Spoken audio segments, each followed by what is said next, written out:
Está claro que o golpe para o estabelecimento do comunismo no Brasil na década de 1960 era planejado há tempo. O que deu errado então?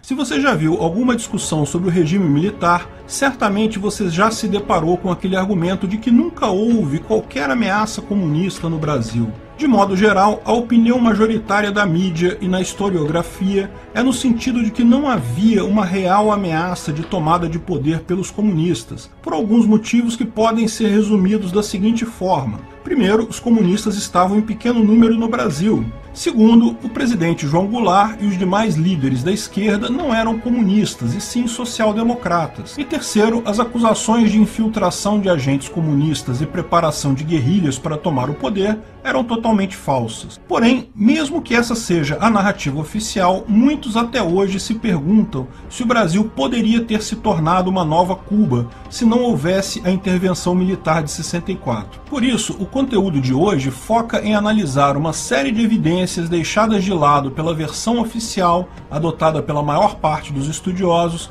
a fim de apresentar uma série de fatos que lançam uma nova luz sobre a questão da ameaça comunista no Brasil. Então senta que lá vem história. Começamos nossa retrospectiva pelo ano de 1917, em que aconteceu a primeira greve geral no Brasil. Esse acontecimento foi inspirado pela chegada de imigrantes europeus que trouxeram o pensamento anarquista para dentro dos sindicatos. Além disso, 1917 também foi palco de outro grande evento da esquerda mundial, a tomada do poder pelos bolcheviques liderados por Lenin. Nos anos 20, o Brasil enfrentou no campo militar duas importantes revoltas tenentistas, sendo que a segunda delas foi responsável por trazer ao país Luiz Carlos Prestes, que exerceria papel de destaque em acontecimentos futuros. Em 1924, ele inicia a chamada Coluna Prestes, movimento que levou milhares de seguidores a marchar pelo país, exigindo reformas estruturais no governo. Esse movimento, que deu a Prestes o apelido de Cavaleiro da Esperança,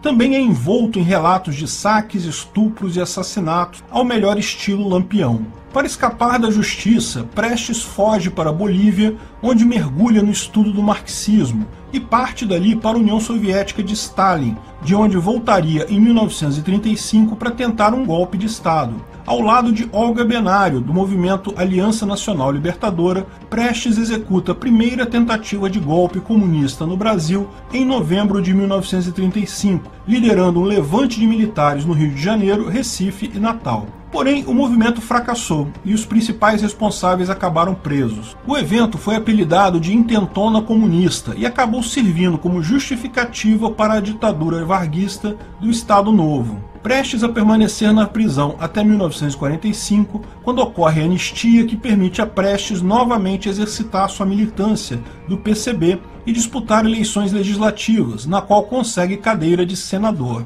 Nessa época também teve início a famosa Guerra Fria, em que Estados Unidos e União Soviética se lançaram em inúmeras guerras por procuração, além de investir pesado em contra-espionagem. E é nesse ponto que o Brasil se torna cenário de importantes embates entre a CIA americana e um dos braços da KGB, embora tais fatos sejam completamente ignorados pela historiografia oficial e nos discursos políticos. Antes de mais nada, é indispensável ter em mente que americanos e soviéticos disputavam palmo a palmo a hegemonia no xadrez geopolítico, e embora cada país tivesse suas prioridades, a alegação de que os socialistas não tinham interesse no Brasil, o maior país da América Latina, é completamente absurda.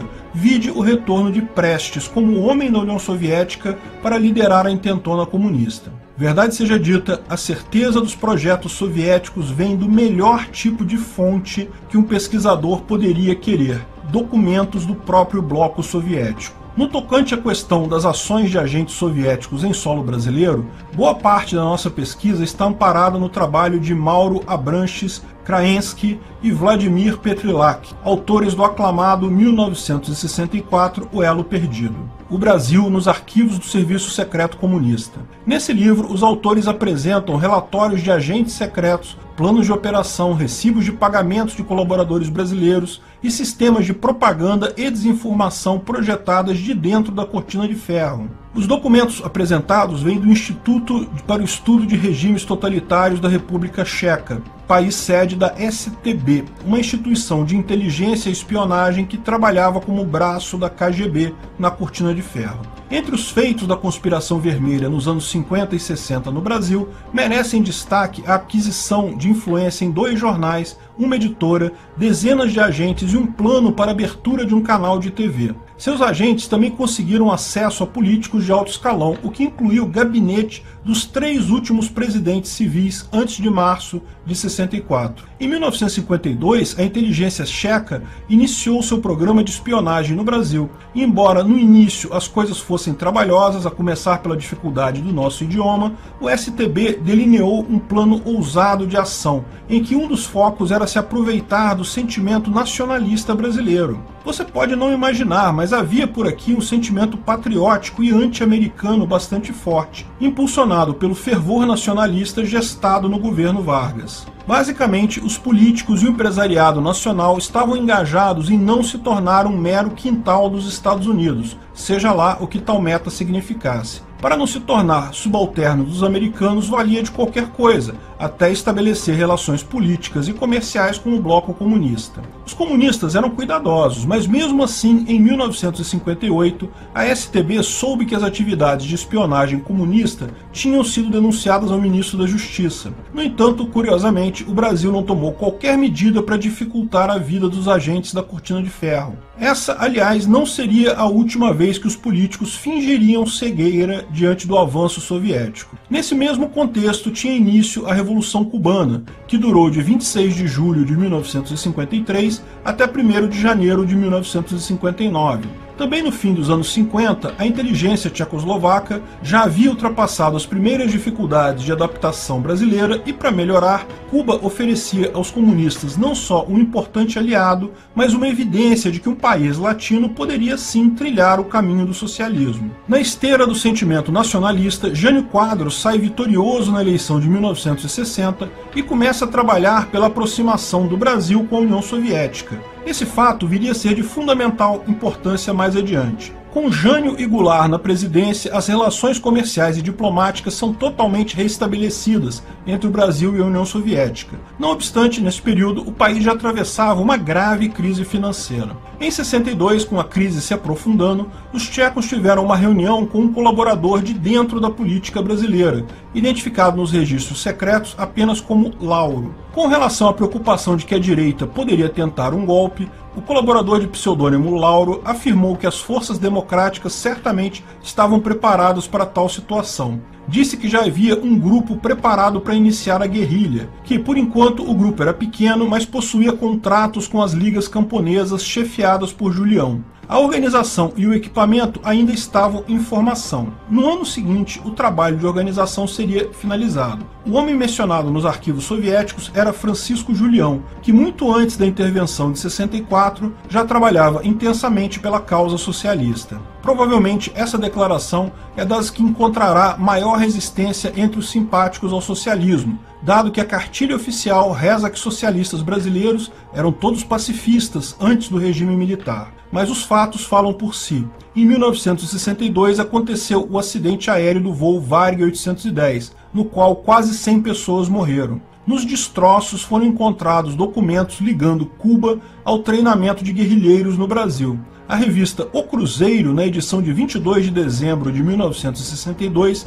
estampou em sua capa "Guerrilha descoberta no Brasil Central". As denúncias, porém, foram novamente abafadas pelo ministro de Relações Exteriores, Hermes Lima. A própria imprensa também não deu a atenção que deveria, provavelmente como resultado do processo de penetração comunista nas redações dos jornais. No tocante à penetração soviética em veículos de mídia no Ocidente, essa penetração funcionava como um verdadeiro fronte de guerra. Vide a campanha sobre a Guerra do Vietnã, onde os Estados Unidos foram massacrados pela opinião pública. No Brasil, um dos destaques fica por conta do jornal O Semanário, cujo dono tinha se filiado ao PCB, dirigido por Prestes e Marighella. O jornal não tinha uma linha editorial comunista, mas sim nacionalista. Como já adiantamos, a pretensa luta contra os Estados Unidos era o que impulsionava os jornais nacionalistas na publicação de textos pró-Cuba e outros similares. Na verdade, era muito melhor para a STB criar conexões com pessoas que não eram comunistas, mas que tivessem interesse em comum.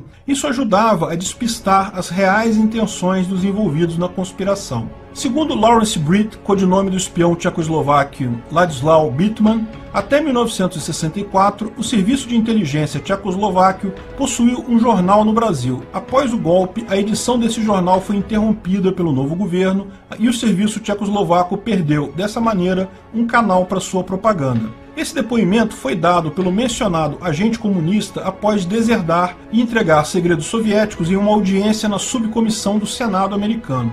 Mas nem tudo eram flores para os comunistas. Os soviéticos não só espionavam, como também eram espionados. Como exemplo dessa perigosa relação, um agente duplo conseguiu enganar a inteligência tcheca, prometendo entregar um pacote de documentos secretos. No dia 14 de maio de 1964, às 14 horas, em frente ao cinema Azteca, na Rua do Catete, o DOPS do estado da Guanabara prendeu um funcionário do serviço de inteligência da Tchecoslováquia após este receber um pacote do agente duplo e entregar-lhe dinheiro. Essa foi a maior derrota para a inteligência tcheca no Brasil. Mas ainda que tal evento demonstrasse de forma cabal que havia penetração de espiões comunistas no Brasil, o fato é que antes disso muitos membros da elite nacional já tinham completa consciência das ações de espionagem soviética. Em 1973, por exemplo, pouco antes do reatamento das relações com o bloco soviético, a embaixada brasileira em Moscou foi secretamente invadida e teve um cofre violado.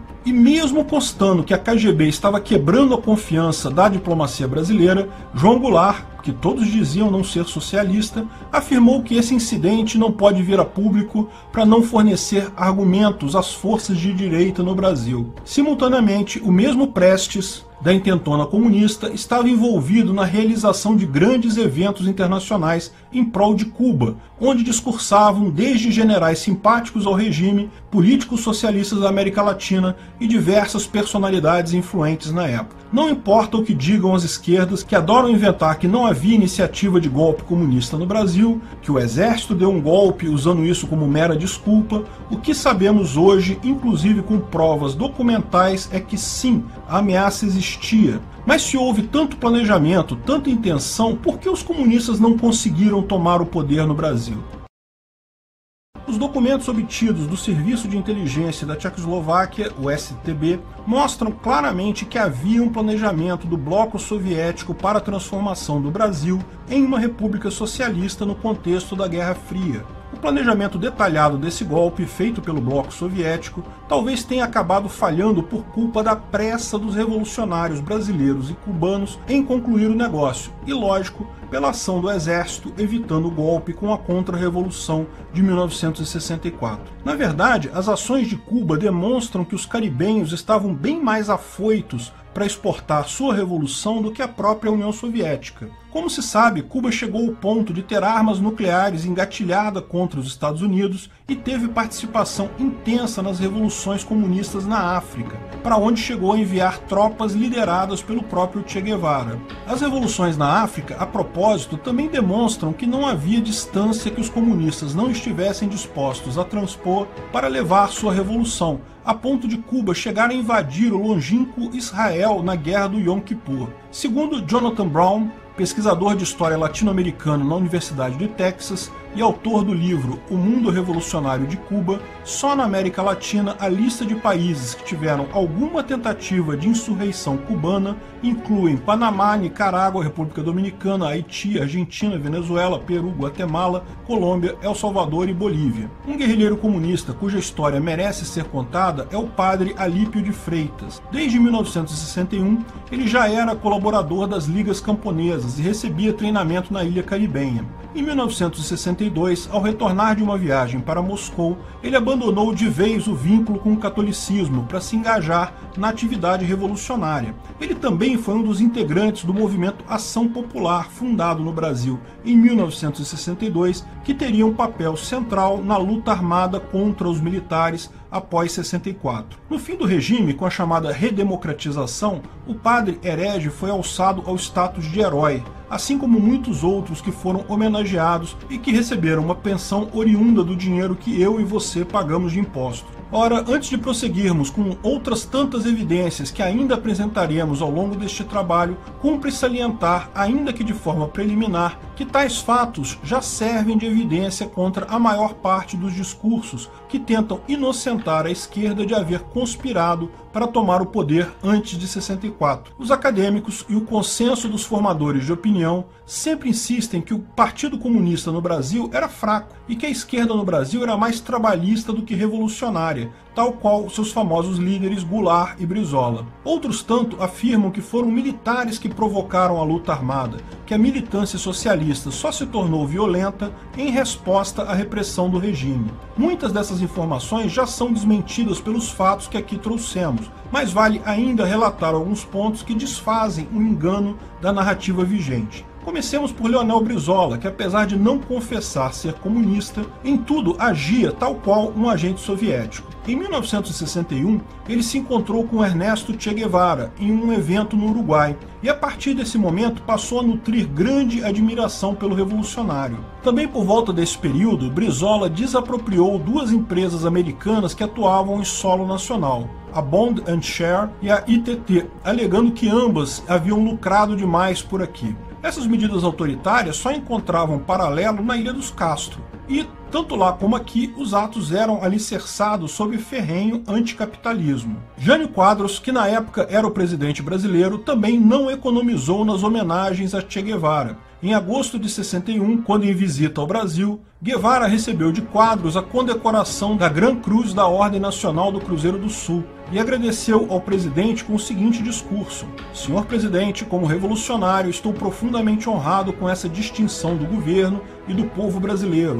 Porém, não posso considerá-la nunca como uma condecoração pessoal, mas como uma condecoração ao povo e à nossa revolução. E assim comunicarei com as saudações desse povo que Vossa Excelência pessoalmente representa e transmitirei com todo o desejo de estreitar nossas relações." O malfadado episódio foi, por si só, tão infame que por muito pouco os militares do Planalto não realizaram o motim ali mesmo. Subsequentemente, quando Jânio Quadros renunciou, havia uma considerável resistência entre os militares quanto a permitir Goulart, que era o vice, assumisse como presidente. Nesse episódio, inclusive, Goulart estava em viagem oficial à China comunista, mas Brizola assumiu uma postura guevarista e, exibindo uma submetralhadora ao lado do Terceiro Exército, deu início ao que ficaria conhecido como Campanha da Legalidade. Os soldados pró-Brizola e as forças de oposição prepararam operações militares uns contra os outros. O evento quase mergulhou o Brasil numa guerra civil, mas o desfecho veio através de um grande acordo político que instalou temporariamente o parlamentarismo no país. Já que sua posse foi conturbada, o próprio mandato de João Goulart não seria menos barulhento. "Se não dermos o golpe, eles darão contra nós", dizia Leonel Brizola, cunhado de Jango e governador do Rio Grande do Sul.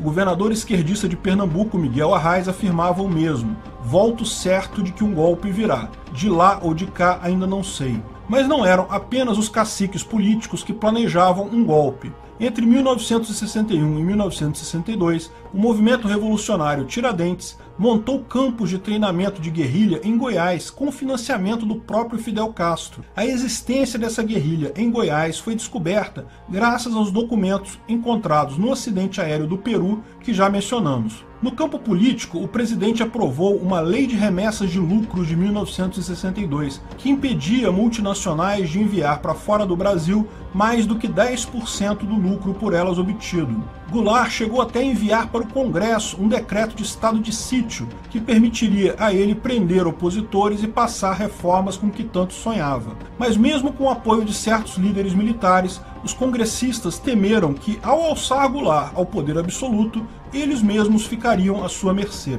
No fim, o próprio Goulart cancelou aquela patética manobra. Noutro de muitos eventos protagonizados por apoiadores de Goulart, o ano de 63 também ficou conhecido pelo discurso do subtenente paraquedista Gelsi Rodrigues Correia. Em apoio ao projeto de reforma de Goulart, fez a seguinte declaração: pegaremos em nossos instrumentos de trabalho e faremos as reformas juntamente com o povo. E lembrem-se, os senhores reacionários, que o instrumento de trabalho do militar é o fuzil. O subtenente, a propósito, ficou conhecido como integrante da guerrilha do Caparaó. Seu discurso precedeu a revolta dos sargentos de setembro de 1963, em que militares se amotinaram nos prédios do Departamento Federal de Segurança Pública, na estação central da Rádio Patrulha, do Ministério da Marinha, da Rádio Nacional e do Departamento de Telefones Urbanos e Interurbanos. As comunicações de Brasília com o resto do país foram cortadas. Como se vê, não é exagero dizer que o Brasil, na época, era um verdadeiro barril de pólvora. Já em março de 64, estoura a Revolta dos Marinheiros, organizada no prédio dos sindicatos dos metalúrgicos.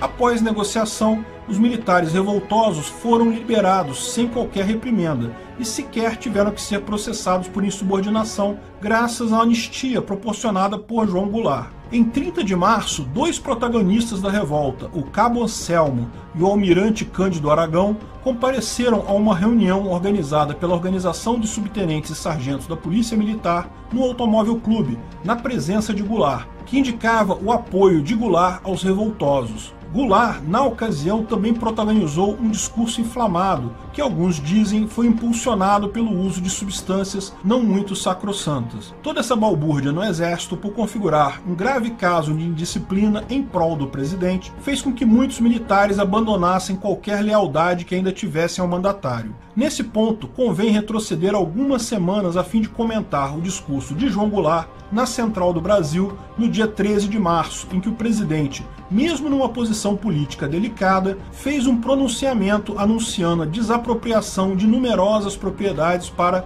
a reforma agrária e a encampação das refinarias particulares de petróleo. Não só isso, como Goulart também afirmou que a própria Constituição Federal era ultrapassada e precisava ser revogada. Tudo, segundo ele, para abrir caminho para atender os anseios da classe trabalhadora que enfrentava uma grave inflação. Além da reforma agrária e da mudança da Constituição, as ditas reformas estruturais de Goulart ainda visavam uma legislação tributária e leis urbanísticas sob o pretexto de combater a especulação, além de uma reforma bancária cuja função seria ampliar a disponibilidade de crédito, provavelmente alçando a impressora de dinheiro ao status de divindade. Por conta disso, cabe perguntar se, com falta de apoio político e estando limitado pela Constituição de 1946, que até então ainda vigorava, ainda assim Goulart fazia desapropriação de propriedades rurais, refinarias de petróleo, qual alcance não teriam seus decretos caso ele estivesse politicamente mais forte, caso pudesse revogar a Constituição a seu bel prazer. No fim das contas, os discursos de março de 64 mostraram que Goulart tinha perdido totalmente a paciência com os entraves que atrapalhavam seu projeto de revolucionar a sociedade. Como resposta, no dia 19 de março acontecia a Marcha da Família com Deus pela Liberdade, que foi, sem sombra de dúvidas, um dos grandes eventos que influenciaram a intervenção militar. Os militares acabaram intervindo no final de março de 1964, mas a lista de informações que indicam a possibilidade de um golpe comunista no Brasil não para aqui. Mas o comunismo ainda era forte depois da intervenção militar de 64, como mostram as guerrilhas. Então, em 31 de março de 1964, os militares tomaram o poder e publicaram seus atos institucionais e permaneceram no poder até 1985. De tudo que foi dito até aqui, cabe reconhecer que nos anos que precederam o ato de 31 de março de 64, o Brasil esteve envolto em uma teia de conspirações que, em maior ou menor grau, envolvia o governador de um estado, o presidente da República, alguns deputados, jornalistas e militares dissidentes. Não é só isso, mas essa teia contava ainda com militares treinados e financiados em Cuba e na União Soviética, sem falar na ação das embaixadas dos satélites soviéticos que buscavam com afinco semear de todas as formas a influência socialista no Brasil e na América Latina. Somados tais fatores, fica desde logo desmentida aquela narrativa de que nunca houve possibilidade de golpe comunista no Brasil.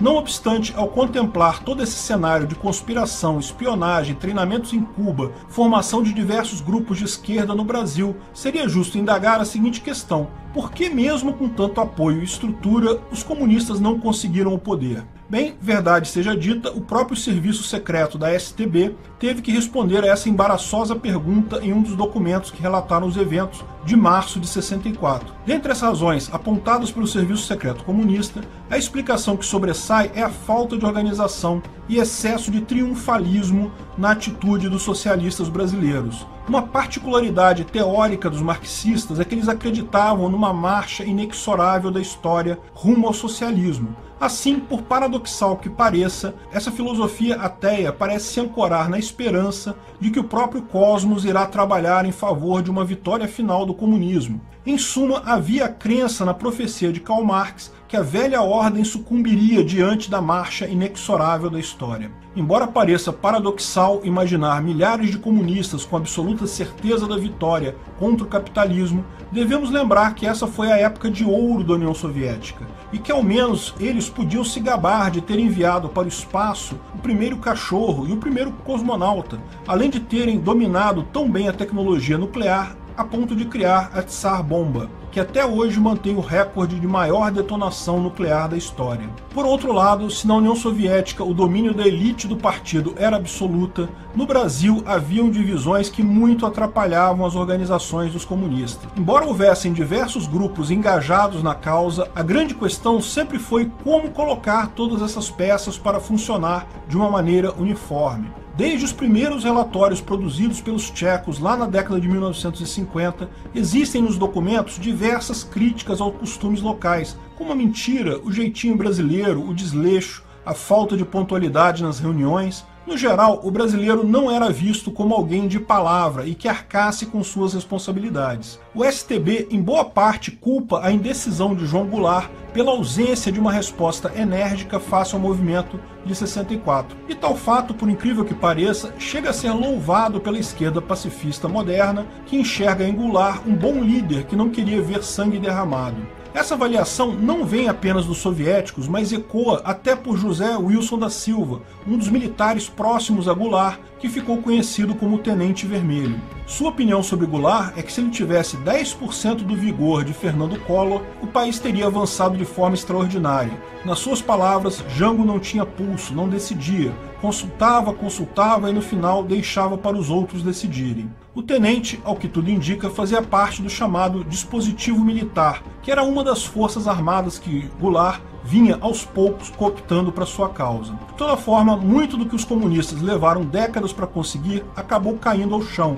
graças ao general Olímpio Mourão Filho e sua decisão de marchar no dia 31 de março de 1964. De fato, a esquerda só começaria a se recuperar desse golpe em 65, ano que foi realizado o primeiro ato de guerrilha da luta armada. Mas neste ponto, muitos líderes socialistas já estavam fora do Brasil, discutindo inutilmente quem morreria quando eles chegassem ao poder. Ainda assim, caso não houvesse essa intervenção militar e se os socialistas tivessem mais 5 ou 10 anos para trabalhar sem serem importunados, quem sabe o que poderia ter sido do Brasil. Se Goulart pudesse produzir uma constituição a seu gosto, como fez Getúlio Vargas, ou se em seu lugar o Brasil fosse comandado por um militante mais enérgico como Brizola, qual teria sido o desfecho? Em última análise, é um alívio constatar que o Brasil não foi por esse caminho. Enfim, somados tais episódios com uns tantos outros que infelizmente não poderei expor neste trabalho, confesso que foi grande a minha surpresa ao analisar mais fundo a história do Brasil.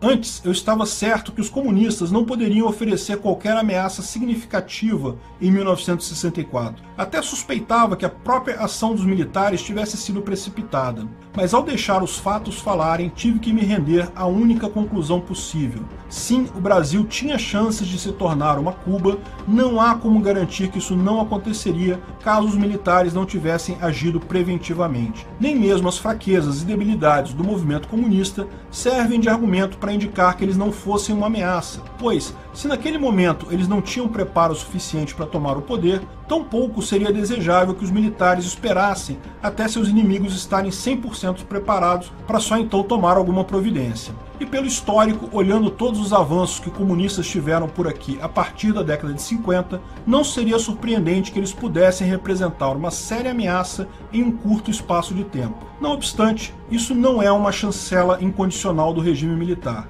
De qualquer forma, muitos se surpreenderiam com a frieza dos tribunais revolucionários e das torturas e assassinatos que a esquerda praticava por meio deles. Tais tribunais, diga-se de passagem, constituem outro ponto que a elite política busca impedir que se discuta.